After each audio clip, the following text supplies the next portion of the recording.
Baik, Assalamualaikum warahmatullahi wabarakatuh. Perkenalkan, nama saya Yoga Diansah. Saya dari kelas 2D Pendidikan Jasmani dengan NPM 192.191.137. Pada kesempatan kali ini saya akan mencoba memaparkan materi dari mata kuliah Teori Belajar Mengajar Motorik yang di dalamnya mengenai keterampilan gerak. Baik, yang pertama yang saya akan jelaskan yaitu pengertian dari keterampilan gerak. Apa sih yang yang didefinisikan dari keterampilan gerak tersebut ya?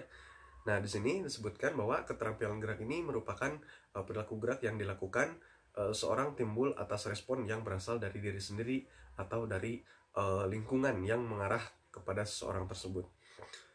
Nah, jadi keterampilan gerak ini memang banyak sekali yang mempengaruhi terhadap seseorang untuk menjadi keterampilan gerak ya.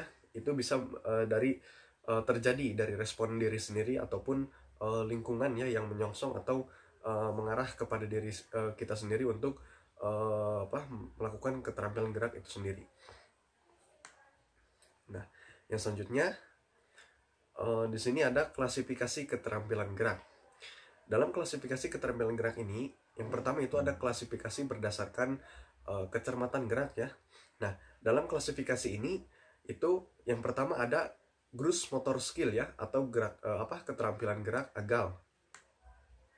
Nah, ini maksudnya itu adalah gerakan yang di dalam pelaksanaannya itu melibatkan otot-otot besar yang basis utama ya, yang diperlukan keterlibatan bagian-bagian tubuh secara keseluruhan. Jadi pada keterampilan ini gross motor skill itu ya aktivitas yang memang dominan ya menggunakan otot-otot besar, seperti dalam olahraga itu contohnya berlari, meloncat-loncat itu menggunakan dominannya itu menggunakan otot-otot besar. Nah, yang kedua itu ada keterampilan gerak halus ya, atau bisa disebut juga dengan fine motor skill. Nah, ini itu merupakan gerakan yang di dalamnya pelaksanaan melibatkan otot-otot halus ya, sebagaimana misalnya yang melibatkan otot halus itu lebih kepada insting ya, atau feeling yang memang lebih sering digunakan. Nah, yang selanjutnya ini ada klasifikasi berdasarkan perbedaan titik awal dan titik akhir gerakan. Nah, pada klasifikasi ini itu yang pertama ada discrete motor skill ya, atau keterampilan gerak diskrit ya.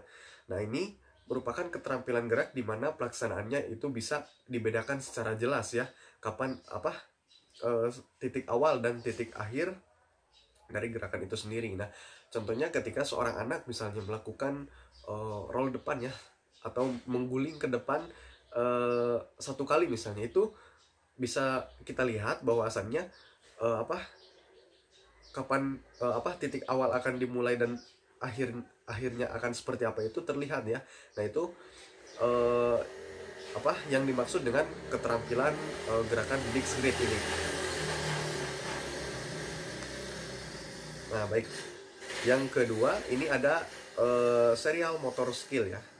Serial motor skill ini itu merupakan keterampilan gerak diskrit yang memang dilakukan beberapa kali secara berlanjut. Misalnya contoh seperti tadi ya, keterampilan diskrit motor skill misalnya itu kan ketika seorang anak melakukan roll depan atau mengguling ke depan itu dengan satu kali, itu bisa terlihat ya kapan saat dimulai dan kapan saat berakhir. Nah, kalau ini itu serial motor skill ini itu bisa dicontohkannya dengan mengguling beberapa kali gitu ya, karena memang dilakukannya itu di sini juga disebutkan keterampilan gerak diskrit yang memang dilakukan beberapa kali secara berlanjut seperti itu. Nah, yang ketiga ini ada keterampilan gerak kontinu ya, continuous motor skill. Keterampilan gerak yang ini yaitu tidak bisa dengan mudah ditandai titik awal dan titik akhirnya. Jadi continuous motor skill ini tidak terlihat kapan saat dimulai dan kapan saat untuk berakhir. Nah, contoh dalam olahraga misalnya dalam ketika melakukan latihan tenis meja ya, dalam melakukan teknik push forehand misalnya, itu tidak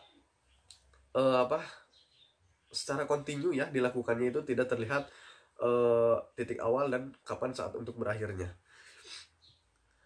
Nah, yang selanjutnya ini ada klasifikasi berdasarkan stabilitas lingkungan. Dalam klasifikasi ini itu ada yang pertama ada closed skill ya, itu atau keterampilan tertutup. Nah, keterampilan gerak ini di mana pelaksanaannya itu terjadi pada kondisi lingkungan yang tidak berubah, dan stimulus gerakannya itu timbul dari dalam diri si pelakunya itu sendiri. Misalnya contoh gerakannya itu mengguling ya, seperti mengguling dalam senam lantai atau melakukan roll depan. Ya, yang kedua itu ada open skill ya, atau keterampilan terbuka. Nah, ini merupakan keterampilan yang dimana gerakannya itu dalam pelaksanaannya terjadi pada kondisi lingkungan yang berubah-ubah, dan pelaku bergerak menyesuaikan dengan stimulus yang timbul dari lingkungannya. Nah, perubahan ini, kondisi lingkungan itu bisa bersifat temporal ya, dan bisa bersifat spesial. Contoh gerakannya itu memukul bola yang dilambungkan. Misalnya dalam permainan bola voli itu suka ada ya pemain yang memang melakukan gerakannya itu secara melakukan servis ya, terutama melakukan servis itu saat ketika akan memukul bola itu dilambungkan terlebih dahulu ya sebelum dipukul. Nah, itu salah satunya contoh dari open skill ini. Yang selanjutnya di sini ada unsur-unsur yang membentuk keterampilan gerak ya. Nah, mengenai unsur di sini yaitu yang pertama ada unsur kemampuan fisik. Nah, dalam unsur kemampuan fisik ini terdapat kecepatan reaksi ya. Nah, kecepatan reaksi ini berperan dalam gerakan di mana respon gerak harus dilakukan segera mungkin setelah ada stimulus ya. Misalnya dalam start lari cepat ya, ketika ada aba-aba mulai, atau misalnya ada peluit atau tanda pistol ditembakkan, itu harus segera mulai untuk lari cepat. Nah, yang kedua itu kekuatan. Kekuatan di sini itu sangat memang diperlukan dalam melakukan gerakan-gerakan yang memerlukan gaya fisik yang besar ya. Itu dalam berbagai macam olahraga itu banyak ya, banyak sekali yang memang harus memerlukan kekuatan itu sendiri. Yang ketiga itu ada ketahanan. Nah, ketahanan di sini yaitu fisik sangat berperan dalam melakukan gerakan ya, dalam jangka waktu yang lama. Misalnya contoh dalam olahraga sepak bola. Olahraga sepak bola itu memang memerlukan daya tahan yang daya tahan fisik itu yang cukup lama ya, karena melakukan sepak bola itu harus mampu bertahan 2 kali 40 menit ya. Jadi ketahanan ini sangat diperlukan dalam olahraga, begitupun dalam melakukan gerak-gerak lainnya maksudnya ya. Nah, yang terakhir itu ada yang keempat ini mungkin ada kecepatan ya. Kecepatan gerak sangat diperlukan untuk menyelesaikan tugas gerak yang harus diselesaikan dalam waktu yang sesingkat-singkatnya. Yang selanjutnya ini ada fleksibilitas. Nah, fleksibilitas ini sangat diperlukan dalam menyelesaikan segala tugas gerak ya, di mana gerakan-gerakannya itu memerlukan keluasan gerak persendian atau perlu pemaksaan gerak persendian. Gerakan-gerakan ini di dalam olahraga itu memerlukan fleksibilitas ya, adalah contohnya itu gimnastik ya, gimnastik, judo, atau gulat seperti itu. Nah, yang selanjutnya ini ada unsur kemampuan mental. Nah, pada unsur ini itu ada kemampuan memahami gerakan yang akan dilakukan ya. Misalnya contoh dalam pelaksanaannya ketika sebelum melakukan gerak, misalnya bisa kita contohkan, misal seorang guru misalnya memberikan contoh gerakan ya melalui audio visual misalnya. Itu sebelum kita melakukan, maka kita akan memahami terlebih dahulu gerakannya seperti apa. Seperti itu. Yang kedua ini ada kecepatan memahami stimulus ya. Kecepatan memahami stimulus ini yaitu kecepatan membuat keputusan sangat erat ya, atau maksudnya stimulus dan kecepatan mengambil keputusan ini sangat erat. Karena kedua macam kemampuan ini penting dalam kaitannya dengan pemberian respon terhadap stimulus yang diterima. Nah, yang selanjutnya ini ada kemampuan menilai objek yang bergerak. Ya, ini hampir sama seperti tadi yang pemahaman terlebih dahulu ya saat apa melihat gerakan, dan sebelum dilakukan itu harus dipahami terlebih dahulu. Yang selanjutnya ini ada kemampuan menilai irama ya. Nah, kemampuan menilai irama ini, kemampuan menilai irama meliputi unsur yang memang menilai lamanya waktu dan menilai intensitas. Contohnya misalnya di apa gerakan-gerakan yang memang ritmik atau berirama. Misalnya contoh dalam apa melakukan senam lantai, maaf, senam aerobik maksudnya. Senam aerobik itu apa memerlukan apa ya kemampuan dalam menilai irama karena memang gerakannya itu menggunakan musik ya, seperti itu. Nah, yang selanjutnya ini ada apa kemampuan mengingat gerakan lampau.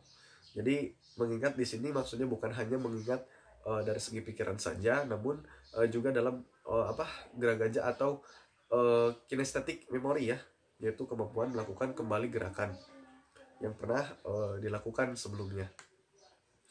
Yang selanjutnya kemampuan berkonsentrasi. Nah, ini kemampuan berkonsentrasi ini sangat penting dalam pelaksanaan keterampilan yang memang memerlukan keseriusan, kecermatan, dan pengarahan seluruh daya yang dimiliki. Nah, di sini selanjutnya di sini ada unsur kemampuan emosional ya. Dalam unsur ini yaitu ada kemampuan mengendalikan emosi dan perasaan.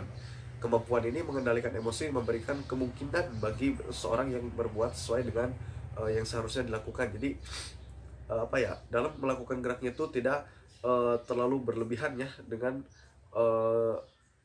apa ya mengendalikan emosi dan perasaan si pelakunya itu sendiri.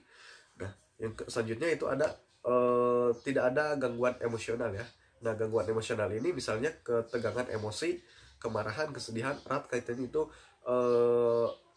apa dengan penampilan gerak ya. Kondisi ini bisa memang menghambat atau terganggu karena adanya emosi apa yang timbul dari diri kita sendiri atau si pelaku yang melakukan gerak itu sendiri. Yang selanjutnya ini ada merasa perlu dan ingin mempelajari atau melakukan gerak. Jadi rasa ingin dan dalam melakukan geraknya itu ada seperti itu ya. Yang selanjutnya memiliki sikap yang positif terhadap prestasi gerak. Nah, ini sikap positif terhadap prestasi itu bisa menimbulkan kecenderungan berbuat untuk apa berusaha ya mencapai suatu prestasi yang apa masing-masing dimiliki ya. Nah, yang selanjutnya ini ada organisasi unsur-unsur pendukung gerak yang terampil. Nah, di sini itu yang pertama ada kontrol keseimbangan. Nah, ini meliputi kemampuan untuk menyesuaikan pusat gravitasi secara efektif dalam hubungannya dengan bidang tumpuan, baik tumpuan yang tidak bergerak maupun tumpuan yang bergerak. Nah, kontrol keseimbangan ini merupakan fungsi dari organ vestibular ya yang berada pada telinga bagian dalam, dan dalam fungsinya itu ditunjang oleh fungsi mata.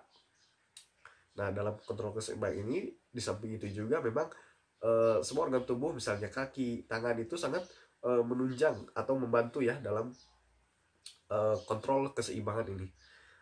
Nah, yang selanjutnya ini ada kontrol ketepatan waktu ya atau timing. Pada dasarnya ini merupakan pengaturan irama gerakan. Dalam hal ini terwujud dalam bentuk ketepatan waktu, kontraksi sekelompok otot sehingga bisa menghasilkan gerakan dengan kecepatan ya. Yang selanjutnya ini ada kontrol muskular.